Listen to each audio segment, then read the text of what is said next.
Hello, everyone. This is Letao, your astrologist and your spiritual counselor. Thank you very much for joining this video. Today, we have a very important topic to talk about. I've been asked by a lot of people to talk about this, and I do think that this is such an important, also huge issue right out there. And a lot of the people who have come to me for their counseling sessions are looking for the solution in that specific area. And this is actually about our healing and how we heal from our past pain and trauma, and so that we can walk into the future. Specifically, I think a lot of the relationship issues, right, are the triggers for our wound. And of course, we always believe, and also this studied by modern psychology, that the way we deal with our romantic relationships usually is a reflection of our childhood. Whether we felt we were in a healthy family, whether we grew up in an environment where we felt secure, we felt loved, and we felt happy, right? And because I do believe that our childhood could shape up our mind a lot. Now, usually in astrology, when we look at the part of healing, we're usually looking at several different personal planets, right? This could be about the position of your sun, your Mercury, your Venus, and your moon. Sometimes could be about Mars as well, but more often than not, I feel it's more about the sun, moon, and Venus, Mercury, these four planets. And usually when we talk about the sun being afflicted, this is talking about the imposter syndrome. And so we are very afraid of failure, right? Or our personal expression, our creative outlet has been blocked due to the past criticism or other people, or this could be about even in our early childhood, our parents maybe press us down, right, and suppress us, and say you're not allowed to express that. You're not allowed to show your creative talent, and thus we could create this fear in us. And when the moon, the natal moon on our chart is afflicted, this could be about the loneliness we felt when we were a child. Perhaps when we really needed our parents to be there for us, they were not. Sometimes this could be due to reasons that our parents couldn't even change.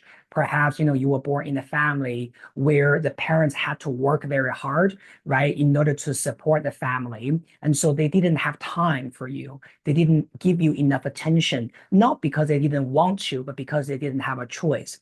Now, of course, for some other people, this could be about maybe it is the parents' fault. They did not know how important it was for them to really give their children unconditional love. And sometimes it's also because that's how they grew up, right? Maybe our grandparents never really gave them, our parents, the unconditional love that they needed. And that's why they had no idea how to raise their own children, right? In a holistic way. Now, when our natal Mercury is afflicted, this could be about we have blockages in terms of how to express ourselves intellectually. So this could be about, maybe when we were little, we had challenges when it comes to school life, right? Maybe we had challenges in terms of how to do well in school, how much you can speak, right? Sometimes because Mercury is a god of communication. So this could even be about, sometimes maybe when we raise our hand in the classroom and wanted to answer a question, but we were being ridiculed by that, right? And then we learned that it's important to shut up and not speak. And when our natal Venus is being afflicted in our chart, this could be about our sense of love being frozen. Maybe this is about us not really sure how to give love and how to receive love, to the point that when we grow up into adulthood, even when we receive unconditional love, we don't even feel comfortable receiving it, right? Because somehow there's a voice at the back of our head saying that, no, you don't deserve it. Right. Sometimes we can't just be like, oh, yeah, thank you so much. I enjoy the affection and the love. And because of that, right. And sometimes this could also due to maybe a early childhood trauma, where this could be about some early days, let's say, toxic relationships that we got ourselves into, right? It's a little bit, interesting to imagine. See, if someone, always treated you miserably in a relationship, and now suddenly you break up with that person, you go into a different relationship, and this new person is so affectionate, so loving, you might feel a little bit shocked, right? You might be like, wow, I've never been treated like this. Is it right? Am I supposed just to take it or not? Et cetera, et cetera.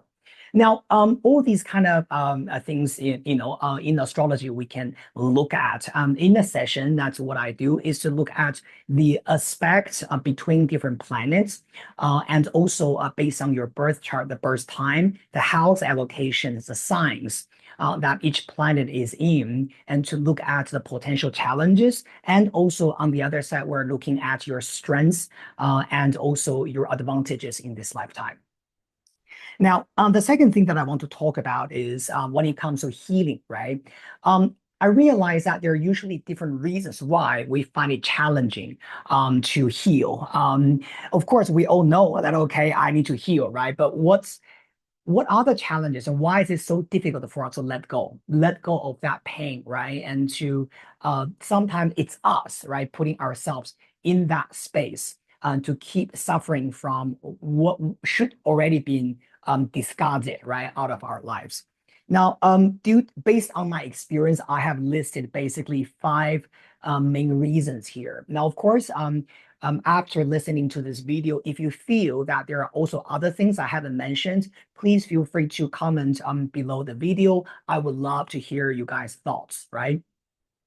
Now, the first thing that I realized that clients could have challenges in terms of letting go of an old relationship, it's because of we still have this very crazy sense of idealism, right? So what does that mean? It means that when we are talking about someone that we need to stay away from, we find it hard to do because we keep thinking about the beautiful memories we had with them, because we could keep telling us that, but I know that they have crossed the bottom line. I know that they're not supposed to do this, but there are also good things about them, right?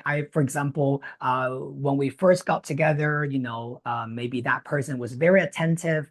That person was very caring, and we always have these very intellectual conversations, and it's very difficult to find someone like that, right? And so it's almost like we are in love with that beautiful part of the other person, and thus, even though they have shown us the red flags and the difficult things, we still think that, but I want to, I still see this person through that rosy glass, right? Glasses, and I still think that they are beautiful and they're amazing for me. Now, with this reason, one of the things that I do want to say is that we are not saying that we need to discard someone just because they have a red flag, but it's very important that um, whether the red flags have completely crossed your bottom line. It's not sensible to think of the best times you have had together as the criteria to judge whether you should stay in a relationship or not. But I think it's important to think of the worst moments you've had together and ask yourself that whether that has completely across your bottom line and whether that you think that actually could be repetitive into the future. Now, one of the reasons why I believe in this is because in my early days training as a counselor, I used to counsel people, specifically women who suffered from domestic violence. And as a third party, you might wonder, well, if your husband beats you, right? Why don't you just run away? Why do you stay in that violent relationships for years and keep getting beaten up, right? And so the reason is because of the sense of idealism, and even though that's not all the reasons, right? I mean, this is a big part of it, because the victim would say, but even though he beats me, but he does apologize. And the next day, he will behave very nicely towards me. And he will apologize. He will say, I'm sorry that I beat you yesterday. Let me make it up to you, right? And so this partner would behave nicely for, I don't know, 3-4 days. And then when something triggers them again, they will beat the wife again. And so this is an evidence, or as an example that I want to say is that if you keep thinking about the beautiful things they have done and use that those beautiful moments to judge whether this person is a right partner for you or not. Perhaps this is not really the right criteria. But you have to think of when they have crossed your bottom line, whether that's something that you can actually accept for the rest of your life and whether that could be repetitive to you. All right. So the first thing when it comes to letting go is that you have to really see that person as who they are instead of seeing them through this beautiful, rosy, tinted glass, right? And think that they're beautiful and they're idealistic. The second reason that I realize the clients have difficulties letting go of an old relationship is because they have regrets. And they keep saying to themselves, if I had done this, we would still be together. Or if we have done this at that time, we would still be together. Or if he had done that for the relationship, we would have been together. Okay. So there's a lot of if, if only that kind of uh, you know, uh, uh, it's almost like we're wishful thinking, if you know what I mean. It's almost like we're wishing for something that cannot be changed. And that kind of thinking, I understand, is about regrets. But the important thing about this is regrets cannot bring you into the future because what happened already has happened. And I also don't think that you should beat yourself up for not having done certain things. Now, when I say this, what I truly mean is that at that time, right? Let's say you're thinking about what happened, let's say 2 years ago. You felt that you could have done something in order to save this relationship, but maybe you didn't do that. And now you're regretting, right? And you're missing that person. But one thing that I really want you guys to know is that, but you were being who you are. You were not based on that age, okay, how old you were, how mature you were, the knowledge you had, the experience you had, and the emotion that you were going through, and which led to the reality that you didn't do that thing, or led to the reality that you didn't handle it that way.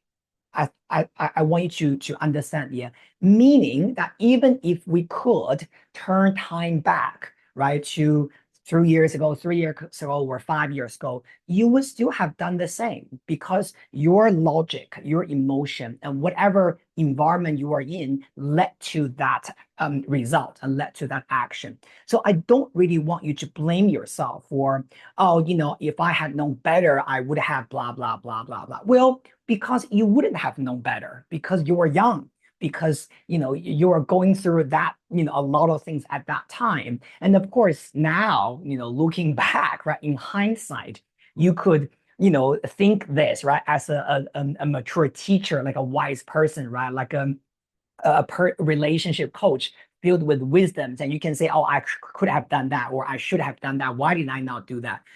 No, because at that time you didn't know. And it's okay that you didn't know because you were just being who you are. All right. So this is the second thing that I want you guys to understand if you have regrets regarding an old relationship. Now, the third thing that I realized that is difficult for people to let go is because they felt it was a loss of their investment. Now, what I mean by that is that for some people, especially if you have dated someone, if you have been with someone for a significant period of time, this could be about you feeling that, but I've already invested so much time, so much energy with this person. And I really felt that it was the one, but eventually it turned out that it was not. But I don't want to let this go because I've already invested so much in it. See, maybe if I keep working at it and if I invest more, maybe it will become, the thing that I want. This kind of thinking reminds me of gambling, actually. I don't know if you know what I mean, yeah? Because that's what gambling is about. Gambling is about you keep investing, you throw your money onto the table, right? And the money keeps getting sucked away, and you think, do I stop here or I keep throwing money in? Maybe if I just try one more time, I'm gonna win everything back, right? And then I will stop and I will leave. Well, 99% of the time, we don't win. And we just keep betting until we are broke, if you know what I mean. And that's how casinos make money, right? And so I'm not saying that there's no possibility for more investment to fix a relationship. But I think we really have to be very logical about this. If you talk about investing more time, more energy into something, you really need to know that you are doing this in a different way.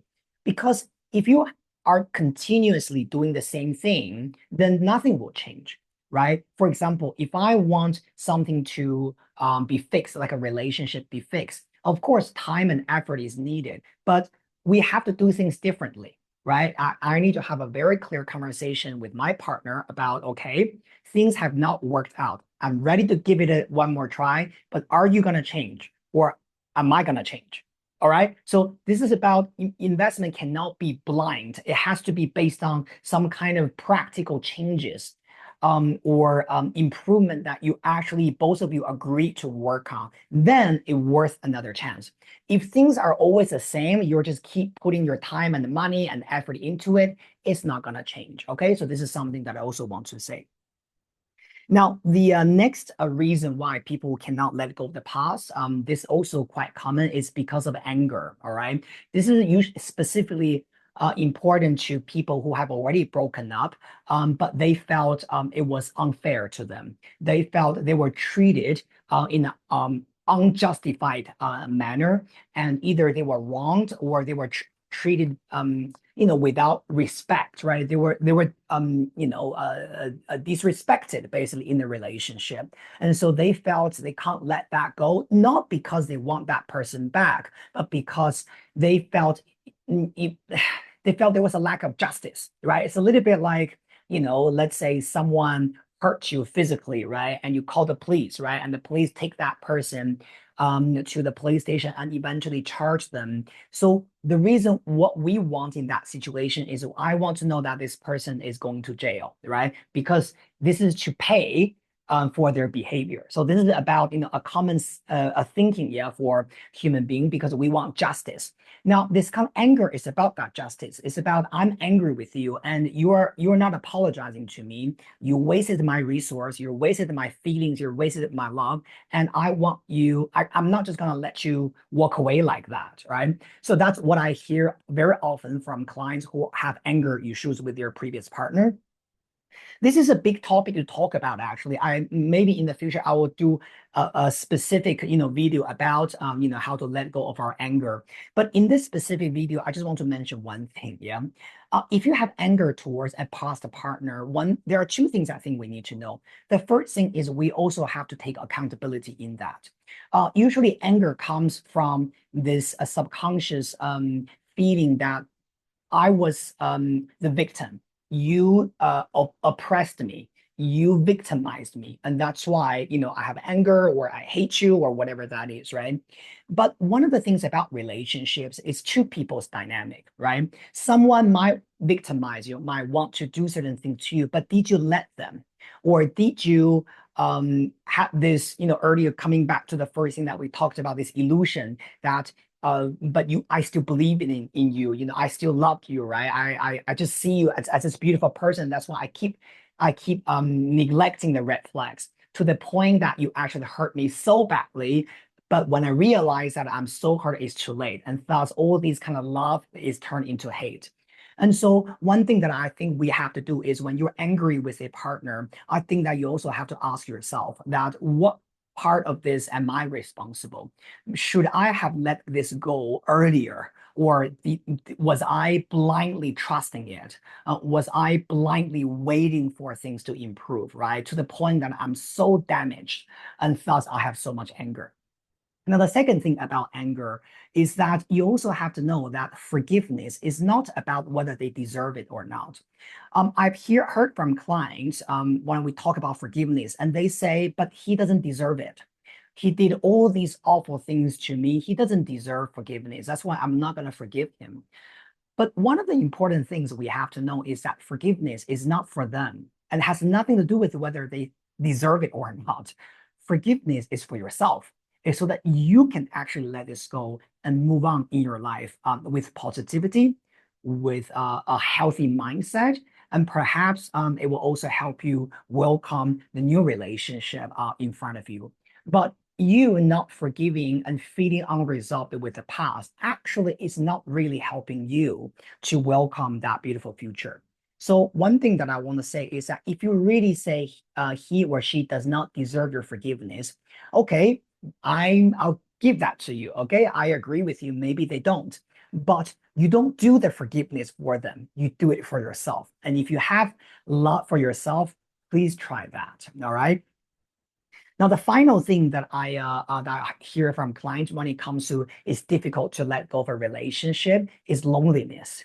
Uh, I've literally had clients saying this to me directly to my face and say, I don't want to let go of this relationship because I don't want to be alone.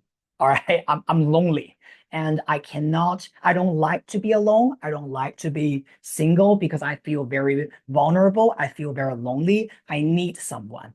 And I don't know if you know that kind of friend that we all have who would jump from relationships to relationships. You know, that kind of guy or girl who is never single, who always has a girlfriend or boyfriend around them, right? And you know that how can you have so many boyfriends and girlfriends? Do you really love them? And more often than not, no, it's not about love, but it's about I'm codependent. I don't like to be single. I can't be single. And when I'm single, I feel unfulfilled. And that's why I have to be with someone. Whether this is my soulmate or not, that's not important, but at least we're together. If you know what I mean, yeah. Now, if some of you guys have these kind of friends, or maybe you who is listening to this video have this kind of tendency, you do have to understand one thing, yeah. Just because you have a relationship, it does not mean that it can solve the lonely issue, if you know what I mean. I've seen more people feeling lonely in a relationship compared to people who are single feeling lonely. And actually, most people that I've heard telling me that I'm lonely are people in the relationship. So can you imagine if you don't have a partner, if you say you're lonely, I get it. But if you have a partner, you still feel lonely. What does that mean? So I guess my point is that if you are afraid of loneliness, I don't think the solution is about having a relationship. I think loneliness deep down comes from this hollow feeling we have. Maybe this could be about us not having very good friends around us, not having friends that we can trust, not having activities we can actually engage with. Not having a career that we find meanings in. And that is why we keep going into this romantic thing and hoping that for whatever things that is not fulfilling my life, I want to find fulfillment through having a boyfriend or a girlfriend or having a partner because I believe that they can fill that hole for me. Now, if that's the case, now of course everyone's situation is different. But if subconsciously you have this kind of thinking as a spiritual counselor, I highly, highly recommend that you don't go down that path, meaning that you can actually find the fulfillment, right? And the sense of belonging, not necessarily just through romantic relationships, but you actually need to enrich your life through expanding your life into different areas. This could be about making more friends, finding a job that you actually love, working with the people you respect, learning new knowledge, taking a class that you're interested in, getting a degree that you think that could benefit you, and also, building healthy family relationships if that's possible for you. And at the end of the day, when you look at the astrological wheel, there are 12 houses, okay? Relationship is only one of them. It's called the seventh house in astrology. But what about the other 11 houses? We cannot put all our eggs in one basket, right? I'm not saying relationships are not important. The seventh house actually is one of the most important houses on our astrological chart. But I do believe that sometimes the reason why we're not finding fulfillment in that seventh house is actually not because we don't think that's important, but on the contrary, it's because we think the only thing that matters is that seventh house. Now, in the next video, I will also talk about the detailed activities, right, and the daily habits that we can build in order for us to find our healing and also to work out of our old wounds. And hopefully today's video has provided you with some useful guidance and also advice when it comes to the reason why we cannot leave the old relationships or we still have the old attachment. Thank you so much, everybody. And I'll see you guys very soon in the next video about the art of healing. Bye.